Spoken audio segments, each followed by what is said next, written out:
السلام علیکم ورحمۃ اللہ وبرکاتہ۔ میری پہچان میں ایک مرتبہ پھر آپ کا خیر مقدم ہے۔ رسول خدا احمد مجتبی محمد مصطفیٰ صلی اللہ علیہ وآلہ وسلم کا فرمان عالی شان ہے کہ خدا کی قسم وہ ایمان نہیں رکھتا، خدا کی قسم وہ ایمان نہیں رکھتا۔ صحابہ رضوان اللہ علیہ مجمعین فرماتے ہیں یا رسول اللہ صلی اللہ علیہ وسلم کون ایمان نہیں رکھتا؟ تو فرماتے ہیں کہ وہ شخص جس کا پڑوسی اس کی تکلیف سے محفوظ نہ رہے۔ تو سرکار دو عالم احمد مجتبی محمد مصطفیٰ صلی اللہ علیہ وسلم کے یہ تمام جو فرمان ہیں ان کے مطابق پڑوسیوں کی کس قدر حقوق بیان فرمائے ہیں، یہ ابھی ہم گفتگو کر رہے تھے۔ زرمینہ بھی ہمارے ساتھ ہیں، زنیرہ ڈاکٹر صاحبہ بھی ہمارے ساتھ تشریف رکھتی ہیں۔ ڈاکٹر صاحبہ،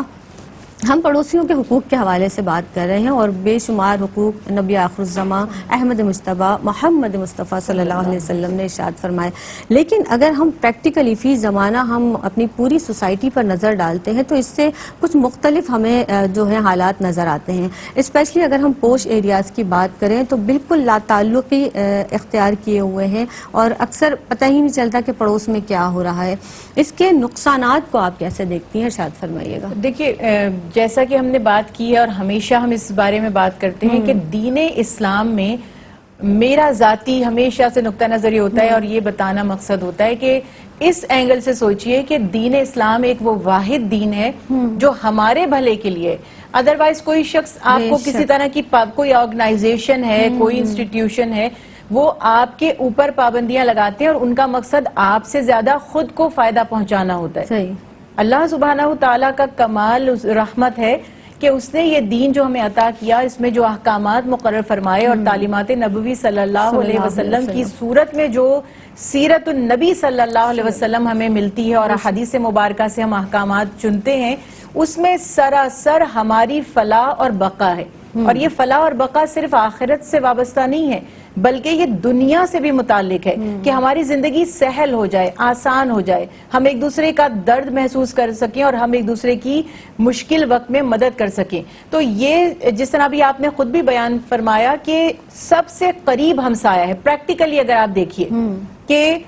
لاکھ ہماری اولادیں، عزیز اقارب رشتہ دار ہیں، ہمیں بہت چاہتے ہیں، لیکن اللہ نہ کرے اگر کوئی مس ہیپ ہو جاتا ہے، کوئی ایمرجنسی ہو جاتی ہے تو اس وقت کوئی فوری طور پر ہماری مدد کے لیے نہیں آ سکتا، ہمارے برابر والے ہی آ سکتے ہیں۔ کئی دفعہ پریکٹیکلی ایسا ہوتا ہے اب ہمارا فون کام نہیں کر رہا، کوئی مسئلہ ہے تو کوئی ہم سے کانٹیکٹ کرنا چاہ رہا ہے، کوئی ایمرجنسی میں ہمیں کوئی میسج دینا چاہ رہا ہے تو وہ کس طرح ہم سے رابطہ کرے گا؟ آل دا وے وہ اتنی دور سے آئے یا پریشان ہوتا رہے تو وہ پڑوسی کا نمبر اس کے پاس ہوگا، وہ کہے گا جی یہ ذرا پتہ کر لیں گھر پہ کوئی ہے یا نہیں ہے، وہ فون نہیں اٹھا رہے۔ اس قسم کی سہولتیں، اللہ نہ کرے کسی کو ہارٹ اٹیک ہو گیا، اب آپ ایمبولینس کال کرنے میں، اور کئی دفعہ تو انسان اتنا گھبرا جاتا ہے کہ وہ کچھ خود سے ڈیسیجن بھی نہیں لے پاتا، لیٹ نائٹ ہے، یا تو ڈرائیو کرنا نہیں آتا یا گاڑی اویلیبل نہیں ہے، ہر صورت میں آپ نے فوراً، آپ کے ہمسایوں سے آپ کی اتنی اچھی سلام دعا ہے کہ آپ نے فوراً نوک کیا کہ یہ مسئلہ ہے، اور جو آپس میں جن کے تعلقات ہیں وہ ایک دوسرے کی مدد کرتے بھی ہیں، ہر خوشی میں اور ہر غم میں ایک دوسرے کے معاون اور مددگار بن جاتے ہیں۔ جن علاقوں میں یا جن لوگوں میں یہ تعلق نہیں ہوتا، اب آپ نے ایسے بھی واقعات سنے ہوں گے کہ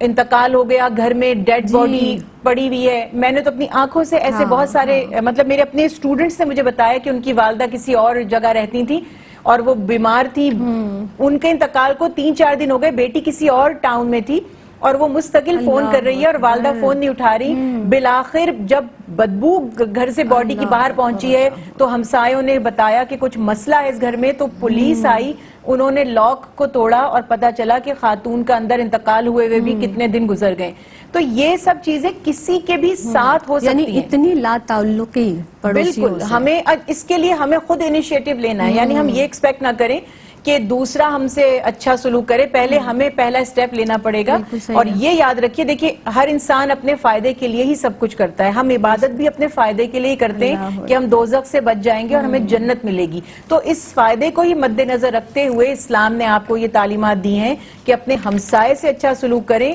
اکثر ایسا ہوتا ہے کوئی پارسل آنا ہے، کوئی ڈیلیوری آنی ہے تو آپ گھر پہ اویلیبل نہیں ہے تو آپ اپنے ہمسائے کا نمبر دیتے ہیں اور وہ کہتے ہیں کہ جی ان کے ہاں پہنچا دیجیے، کوئی گیسٹ آپ کے آ گئے، آپ گھر پہ نہیں ہیں وہ وہاں. مطلب یہ تو پریکٹیکل لائف میں ہزاروں ایسے فوائد ہمیں ایک دوسرے سے ہو سکتے ہیں، لیکن اس کے لیے ہمیں بھی اس قابل بننا ہے کہ ہم بھی انہیں فائدہ پہنچائیں اور وہ بھی، اور ایک دوسرے کے حال سے بے خبر ہونے میں. جو بھی آپ نے حدیث مبارکہ کا ریفرنس دیا کہ آپ نے فرمایا 3 دفعہ کہ وہ مومن نہیں ہے، اس کا کوئی ایمان ہی نہیں ہے، اس میں کوئی خیر ہی نہیں ہے، کہ جو اپنے پڑوسی سے اتنا لا تعلق ہے کہ اس کی بھوک سے بے نیاز ہو کر پیٹ بھر کے سو جائے جبکہ وہ جانتا ہے کہ میرا پڑوسی جو ہے وہ بھوکا ہے. تو ہمیں ایک دوسرے کی خبر گیری کرنی ہے، اسی میں ہماری دینی اور دنیاوی فلاح ہے. بے شک.